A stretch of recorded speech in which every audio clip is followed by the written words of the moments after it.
Hey guys, how's it going? I'm going to share something from a couple nights ago, and then I'm going to share a picture that I got for somebody a couple weeks ago that God has just been wrecking me with. And it just keeps coming back over and over and over again, and I feel like God keeps bringing more revelation about it. So the picture that I got a couple nights ago, I was just asking God what he was doing in the people's lives that were here during group. It was a group night, and I felt like God was bringing up Psalms 37:4, where basically it says, "Delight in the Lord, and he will give you the desires of your heart." And I felt like God was saying, I've given everybody desires, and everybody has a different call in their life. And one person's desires wouldn't satisfy another person. But I feel like God was saying, but I created people with his desire to satisfy our desires as we were coming into a reality of our destiny, as we get to know God more and as we learn how to rely on and receive his love for us. So I feel like God was tying together our destiny, our desires, and faith in him, which actually comes together. And the way I felt like he laid it out was through this picture that I had gotten for somebody a couple weeks ago. So I'll just share with you the picture, and then I'll read actually Psalm 37:4 because I feel like it kind of ties it all together really well. And a nice little gift basket for you to take home and then like munch on a little bit if there's like snacks in there. Would that be more of a picnic? Okay, don't get weird. Hey, don't get weird. Okay. So anyways, what were we talking about? Gift baskets? No. Okay, so the picture that I was getting a couple of weeks ago was there was this really nice girl that has been here, I think maybe once before, and she was here, and I was just asking God what he was doing, and I feel like God was, just revealing different pictures and things that he was saying about different people, and I was asking this girl who I don't know very well, and she's kind of quiet but super nice, like I said. I was asking her, I said, hey, this is a word that's either right or wrong, but can I ask you something personal? And she nodded her head. And I said, do you keep something that's really, really like personal to you that you hide underneath your bed and you pull it out every once in a while and look at it when nobody else is around? And she nodded her head and she said, yes. And I'm like, okay, that's a good sign so far.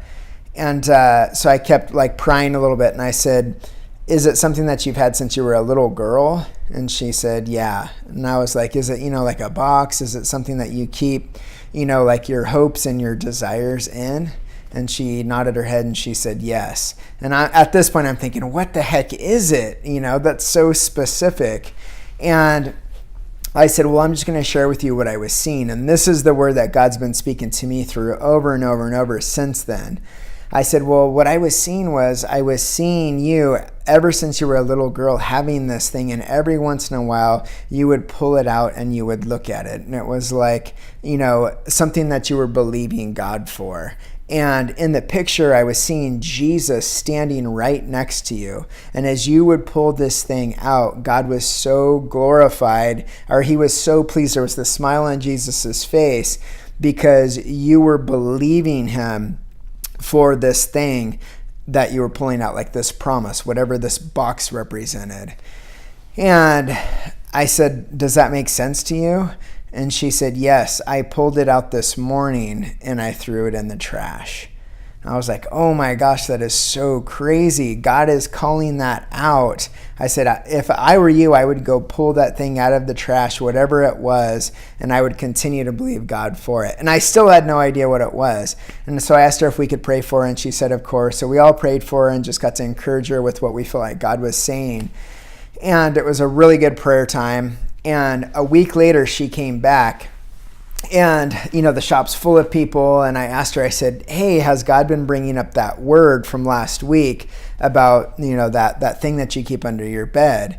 And she said, yes. And I said, did you pull it out of the trash? And she said, yeah, I went home and I pulled it out of the trash. And I said, I'm so sorry, but I have to ask, what was it? And she said, it was a dream box. She said, I've had it ever since I was a little kid, and I would put like my dreams and my hopes and my desires in this box. And every once in a while I would pull it out and I would look at it. And she said, that day I pulled it out and I just threw it in the trash. And it was so powerful because God called it out that day and said, hey, not only do I want you to continue to believe for your dreams, but I'm glorified as you continue to do so. And since then I've been asking God, how is it that you're glorified, aside from being a good father and aside from being our Savior? How is it that you're glorified as we continue to believe you for our desires? And I knew that a couple of nights ago, not the night that I got that word for the girl, but a couple of nights ago, God was just bringing more revelation about that question. And when he gave me Psalm 37:4, where it says, delight in the Lord and he'll give you the desires of your heart, I knew what God was saying is, we all have desires, we all have destiny, we all have purpose that we've been created with. And I felt like God was saying what happens is, and this is what he was showing me a couple nights ago, is we'll take those desires and we'll try to fulfill them in our own strength. And then when they don't come to pass, we kind of feel like we need to just give up on our dreams because it's totally unrealistic. Maybe the people around us don't believe in us. The world doesn't believe in us. So we completely give up on those dreams. And as we turn to God and as we seek him, he's the one that re-inspires us with those dreams, saying, hey, this thing won't satisfy you. This desire that I've given you or this dream won't satisfy you. But as you continue to put your faith in me, as you continue to trust in me, I will breathe life back onto those dreams, back onto those purposes of your life. Because those things are going to come to pass through our relationship. And as you get to know my love for you and the truth of who I created you to be. And it was such a cool contrast because I felt like God was showing me a couple nights ago, there were so many people that were in the room that were afraid to even acknowledge their desires because they've never come to pass. And when they were even afraid to try to make them come to pass because of their previous failures. And I knew what God was doing that night was breathing life back onto those desires. And I felt like God was saying, hey, I want you guys, and I just invite you guys right now as well. I felt like God was saying, I want you guys to acknowledge those desires, those things that God's put in your heart, those things that you've been wanting to see come to pass. And as we take those desires and we submit them and we give them to God and we put our faith in him bringing those things to pass instead of ourselves, we're humbly putting our faith in Jesus instead of us. And we're setting ourselves up for God to do things in us and through us that we could never do in our own strength. And we weren't intended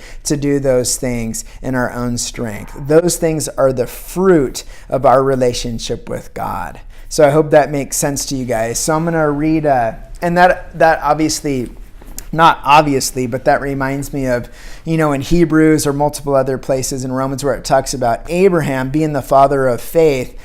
But in Hebrews where it talks about he continued to believe, and that's what made him righteous, is he continued to believe God to bring to pass the promises that God gave him, even though it made no sense or according to the world's standards, it was impossible. And I feel like as God continues to breathe life back on your desires and your dreams and my desires on my dreams, as we watch those things to come to pass, he'll breathe more faith, and he'll just grow that seed of faith to where we're expecting him for more and more and more.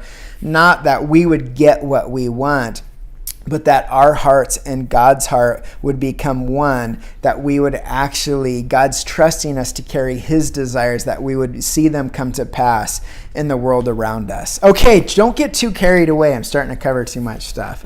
Okay, you ready? Just one scripture. Here it comes. All right, so this is Psalm 37:4. Actually, I'm going to read 37:3. It says, trust, rely on, and have good confidence in the Lord and do good. Dwell in the land and feed securely on his faithfulness. I love that part. Feed securely on his faithfulness. And when I think of like feeding, I think I'm chewing on those things. I'm thinking about his faithfulness. Instead of agreeing with all of the reasons why things can't happen, I'm choosing to feed on how faithful and how good God is. And then it says, delight yourselves in the Lord, and he will give you the desires and petitions of your heart. Notice it doesn't say seek after the desires of your heart and hopefully God will give it to you. There's a sacrifice that's being made here. It's saying delight yourself in the Lord. And as I've shared so many times before, we are living sacrifices, God, that you might be glorified. Or as Jesus said, unless you deny yourself, you won't find yourself. That we actually find our desires and God bringing those things to pass as our life starts revolving around his glory and living for him. We find we truly can trust him with us, and that he's actually bringing to pass things that we could never do in our own strength, which actually brings freedom and a greater revelation of his love than ever before, right? Don't get crazy. Okay, geez, guys, come on. So it says, commit your way to the Lord, trust in him. There it is again, trust in him also, and he will do it. So I'm going to skip down to 7. It says, be still before the Lord, wait patiently for him, and entrust yourself to him. So I just pray for all the people that are watching that you guys would be encouraged. And I just ask God right now that you would just breathe life back on the people that are watching this video, on the desires that you've given them, God.